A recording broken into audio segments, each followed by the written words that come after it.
Dieu te bénisse, frère Francis. Shalom, shalom. Bien-aimé dans le Seigneur, j'ai même partagé un screenshot où on donne les différentes définitions d'un père. Parce que, comme on vient de nous dire, le père, ce n'est pas seulement le géniteur. Voyez. Mais avant de développer cet aspect, j'aimerais d'abord que nous puissions nous concentrer, en fait, que nous puissions voir ce que dit cette parole.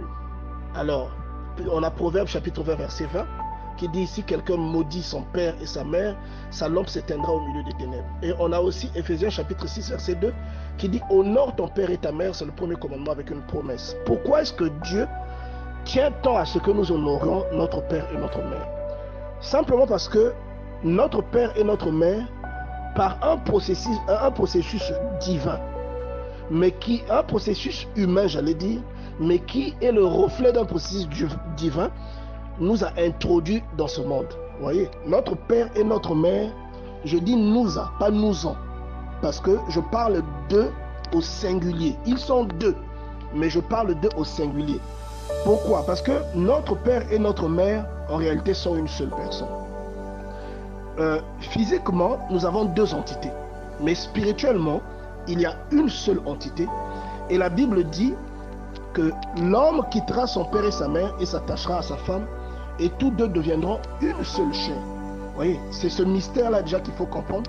C'est un peu comme si on prenait Dieu, on le coupait en deux, parce que la Bible dit que nous sommes sortis de Dieu.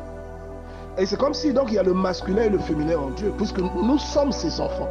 Tu vois, une personne, si on considère par exemple un être humain, un homme seul, et donc il a besoin de cellules mâles et de cellules femelles pour pouvoir concevoir un enfant. Et dans le cas de Dieu, toutes ces choses-là déjà se trouvent en lui, mais dans un aspect divin. Vous voyez, c'est pourquoi Dieu nous a créés, d'accord, et il nous a introduits sur la terre. Mais en nous introduisant sur la terre, notamment pour les personnes qui se marient sous la volonté de Dieu, il introduit une seule personne, mais deux entités, plutôt une seule entité, mais deux personnes différentes, qui vont naître chacune de leur côté et qui vont finir par se retrouver pour former une seule personne. Et les personnes qui ont cette grâce réalisent souvent des choses extraordinaires. Ou quand je dis extraordinaire, je ne parle pas de popularité, mais même au sein de leur famille, ce qu'ils font, ils vivent un bonheur, ils sont accompagnés par Dieu. Et malheureusement, il y a beaucoup de personnes aussi qui, des fois, se trompent, qui vont se marier à la mauvaise personne, qui font des erreurs, qui parfois, par cupidité, vont épouser la personne qu'il ne faut pas et qui passent complètement à côté de leur vie. Donc c'est important de préciser ça.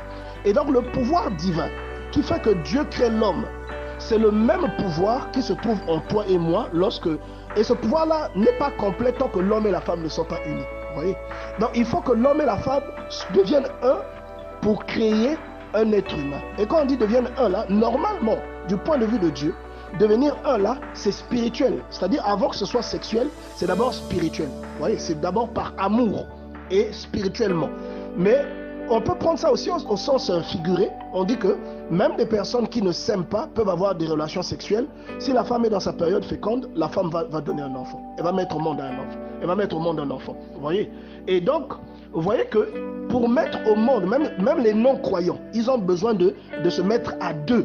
Vous voyez? Parce que c'est en se mettant à deux que l'on devient complet. C'est en se mettant à deux que le pouvoir que Dieu a déposé en nous se manifeste. Même les gens qui font des fécondations in vitro, des gens qui vont dans des banques de sperme pour pouvoir tomber enceinte, ces personnes-là ont toujours besoin d'une sémence masculine. Elles ont toujours besoin d'une sémence mâle pour qu'il y ait fécondation, pour pouvoir avoir donc un enfant qui croît dans leur ventre. Vous voyez?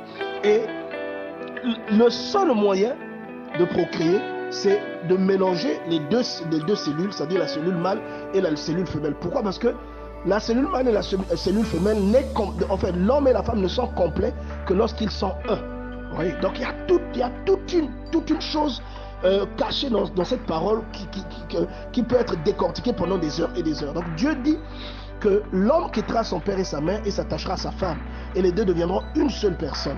Donc une seule personne, vous êtes deux personnes distinctes, mais vous êtes une entité. Vous voyez, vous êtes une entité. C'est comme votre corps. Votre corps a deux bras, il a deux pieds. Mais les deux bras et les deux pieds font partie de votre corps. C'est toujours votre corps, vous voyez.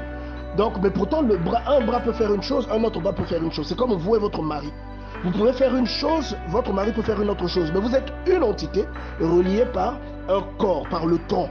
Et dans le cas de l'homme et la femme, ce qui vous relie, c'est une puissance divine aussi qu'on appelle l'amour. L'amour vous relie. Donc lorsque Dieu vous demande de respecter votre père et votre mère, il ne vous le demande pas en vain. En fait, votre père et votre mère est l'image de Dieu. Je reprends « est l'image ». Je ne dis pas « sans ». Je dis « est l'image » parce que je parle d'eux au singulier. Parce que je les considère comme une seule personne. Votre père et votre mère est l'image de Dieu. Donc Dieu, vous voyez que même lorsqu'il crée, il dit « faisons l'homme à notre image et selon notre ressemblance ». Il parle au pluriel. Vous voyez ce que je veux dire? Dieu parle au pluriel. Vous voyez, bien-aimé dans le Seigneur. Et la Bible nous dit « au commencement était la parole, et la parole était avec Dieu, la parole était Dieu ».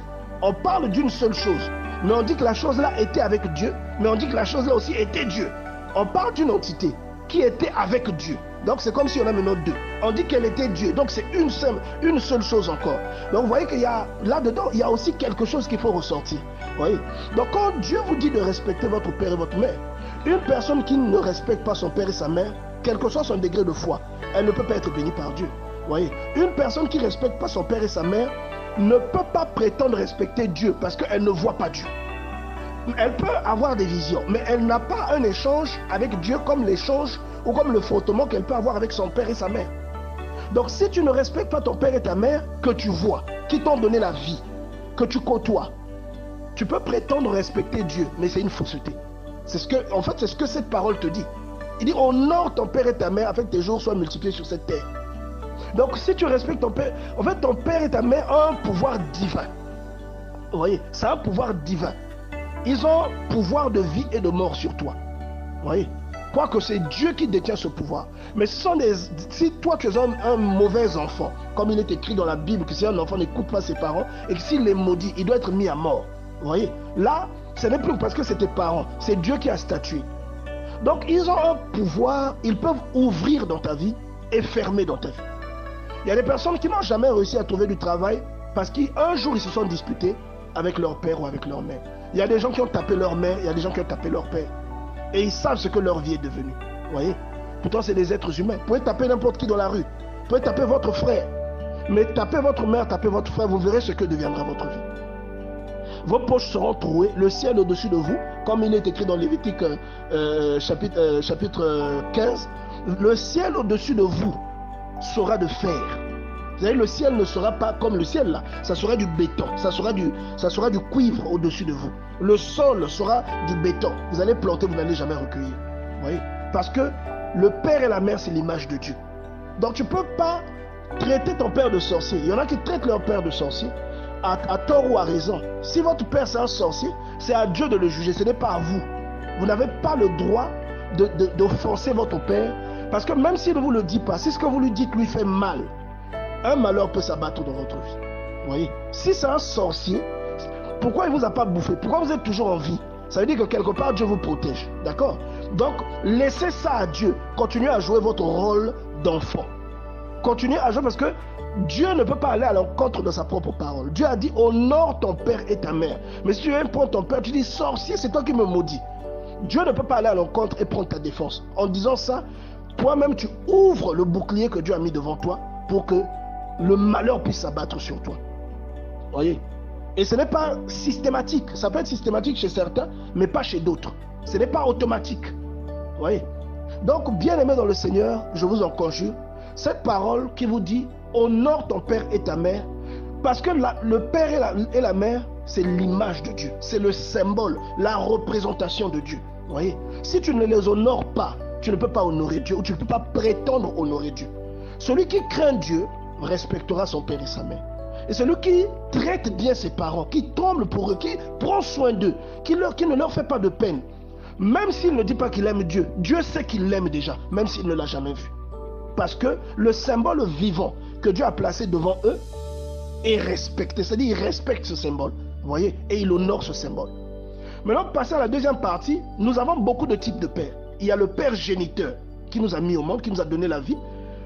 Il y a plusieurs, moi j'ai plusieurs définitions dans mon dictionnaire, mais j'ai retenu la définition numéro 4, qui dit que le père, c'est celui qui a beaucoup fait pour la prospérité, le salut, et même la prospérité, c'est pas seulement financière. La prospérité, même la vie elle-même est une prospérité. Si tu es né et qu'aujourd'hui tu as 18 ans, ta vie a prospéré. Vous voyez, ta vie s'est accrue.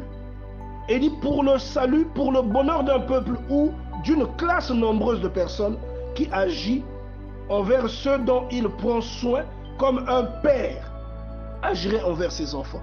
Donc ça peut ne pas être ton père biologique. Mais si cette personne t'introduit pour la première fois dans un milieu, dans un domaine, dans une science, par exemple ton maître qui t'a enseigné pour la première fois à l'école, il doit être considéré comme un père, même si ce n'est pas ton géniteur. Par exemple, ton pasteur qui t'a emmené vers Dieu, et il doit être considéré comme un père. Voilà pourquoi on utilise le mot père spirituel. Vous voyez, c'est un père parce que c'est lui qui t'a introduit. Est-ce que vous voyez?